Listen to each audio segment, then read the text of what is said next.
Steve, a challenging landscape as ever, both economically and with a developing and escalating war, of course, in Ukraine.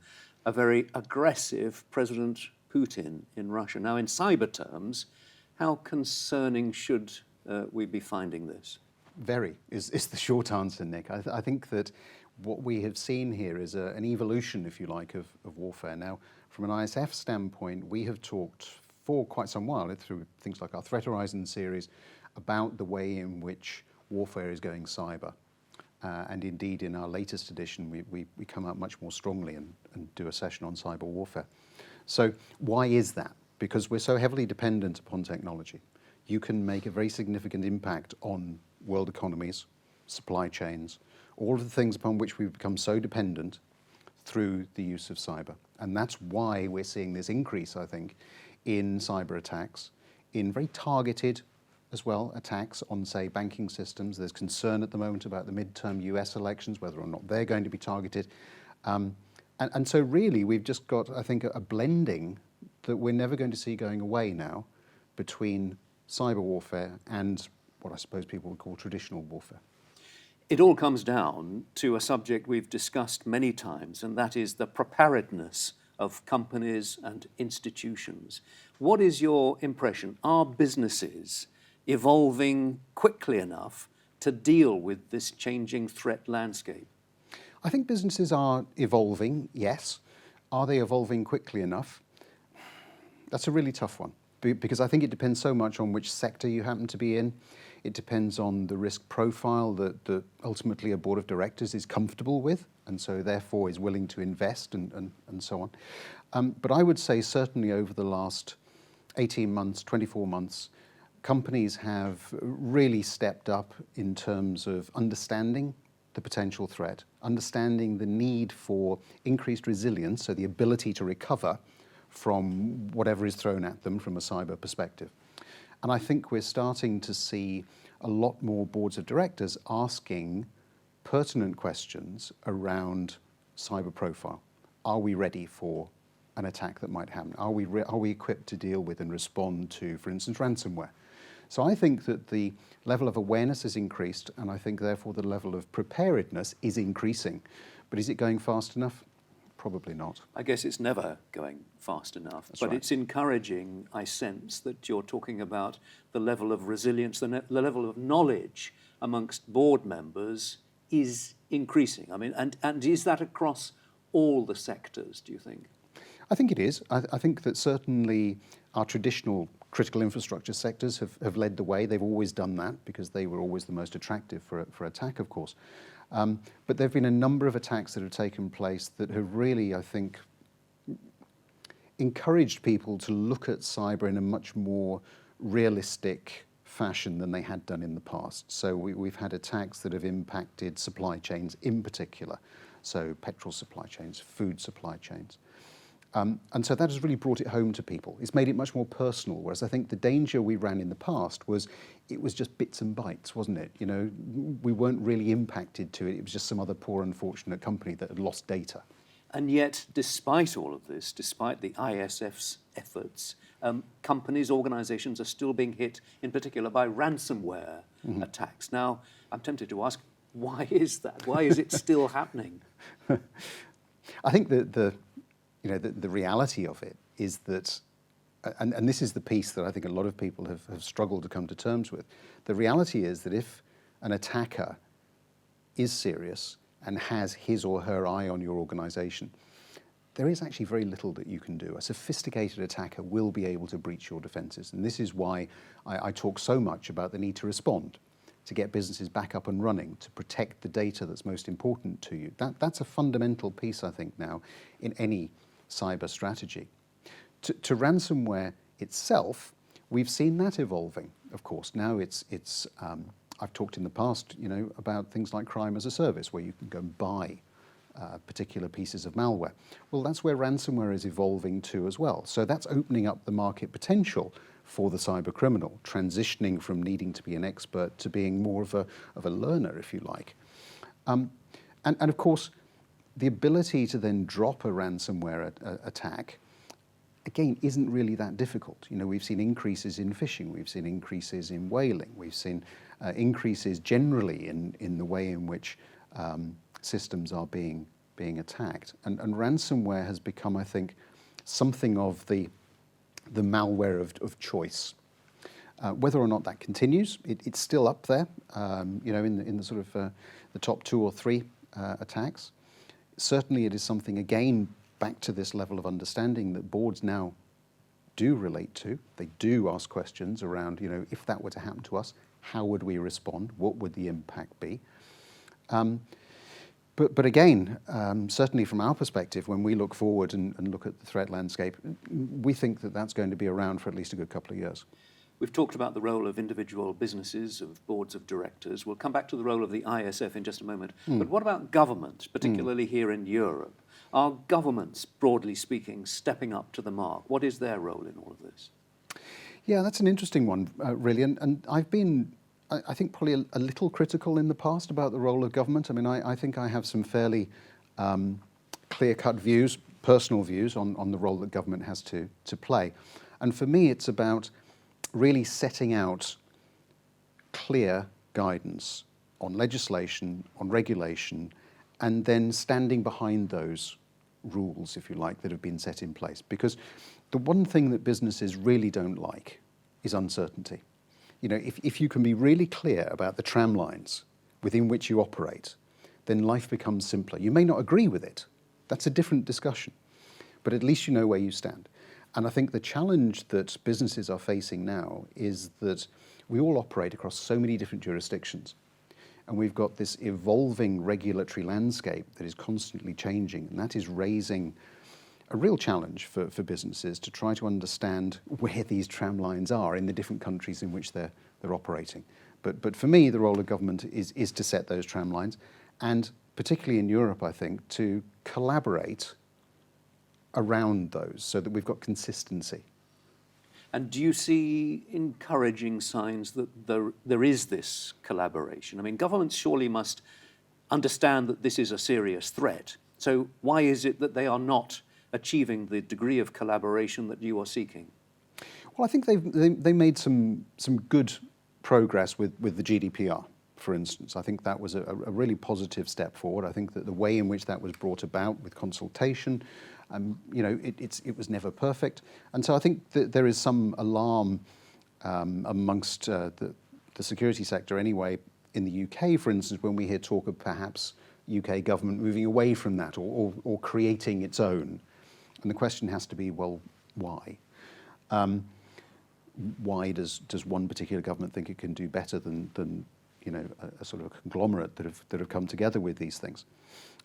So I think that for me is the way forward. We have to have much more collaboration amongst governments to come up with legislation that operates across jurisdiction, that again, as I said earlier, is clear.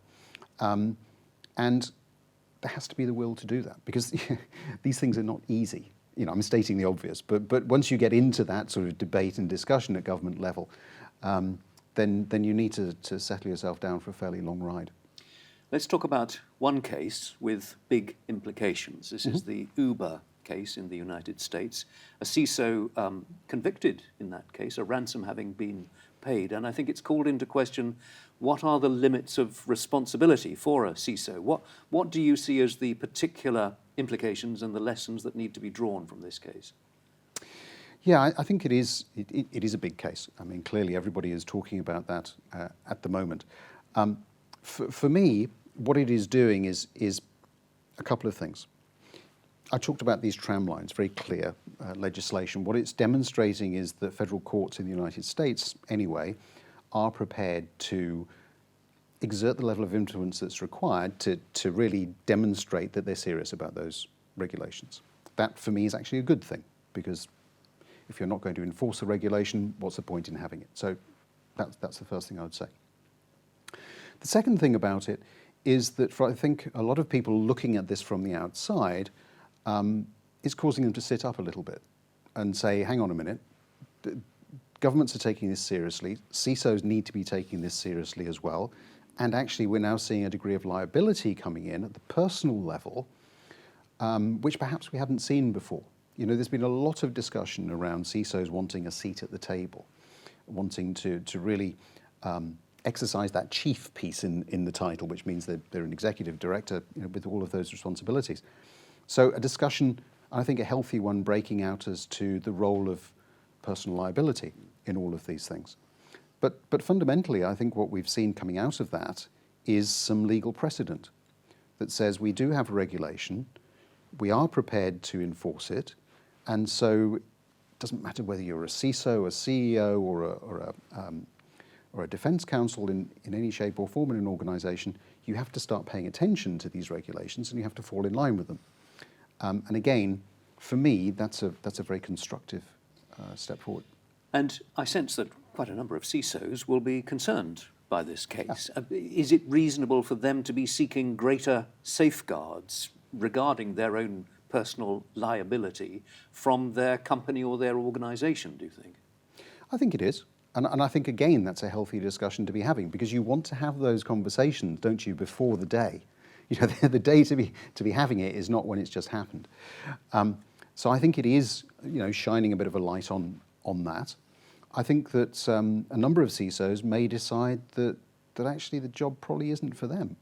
And that would be a very sad day, because I think we've seen for some while now increasing stress levels, workload increasing, particularly for CISOs. And for some, I do fear that perhaps this may be the final straw. But on the positive side, again, you know, if you want a seat at the table, then these are the sorts of things that you have to really get your arms around and buy into. And I think that it's a reflection on the maturing of the industry, on the maturing of the role. And I would like to think that for many CISOs, once the dust is settled a little bit and people are able to really analyse exactly what the courts were saying, it will provide a degree of guidance as to what is acceptable versus not acceptable. We've talked about current threats. In broad terms, how do you see threats evolving as we go forward? I think we will see, unfortunately, increased sophistication. I do think that we're going to see perhaps more technology-based threats. I mean by that artificial intelligence starting to come into the mix. I think that crime as a service will continue to flourish.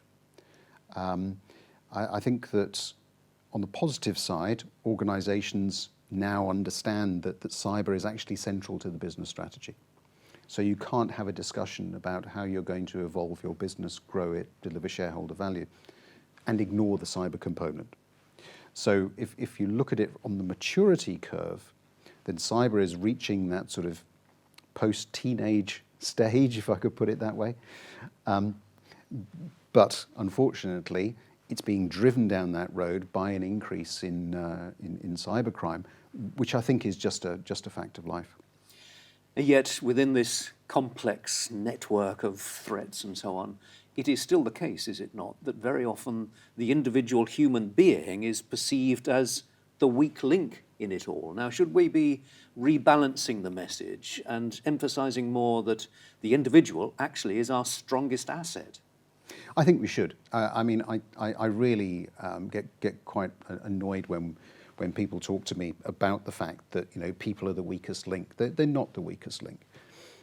They do have the potential to be the strongest. As an organisation, what I think is required is an increase in the level of awareness, an increase in the level of training and education, an investment in people to take into account the different environments in which people are now working. So, you know, very few organisations have gone entirely back into an office-based environment. We've still got this hybrid, which is going to be with us, I think, for a very long time to come. And so there is a need to increase that level of support and awareness so that we can combat some of the increase in cybercrime we've just been touching on. And I think that people do have the ability to make the difference. So I was talking to a Chief Information Security Officer about a particular breach that he'd been handling. And one of the things that he highlighted was he'd been surprised at the fact that some of the investment he'd made in technology hadn't been able to either prevent the breach happening or at least help him to solve some of those problems. And so in his words, he'd had to fall back on his security people. Well, falling back on these security people in reality meant that they were working ridiculous hours to bring the systems back up, handing over through follow the sun. And I think that, as I was talking to him, the light bulb eventually sort of went on and said, well, hang on a minute. If I'm really in a hole, what am I going to rely on? My technology or my people? And the answer, 9 times out of 10, if not 10 out of 10, is the people. Because they will find a way to bring the systems back that you've lost. And machines won't do that. And I think that is the point that we have to keep really top of mind when we talk about weak links versus strong links. Something really that should not be forgotten. Finally, how is the ISF helping its members to deal with these many challenges?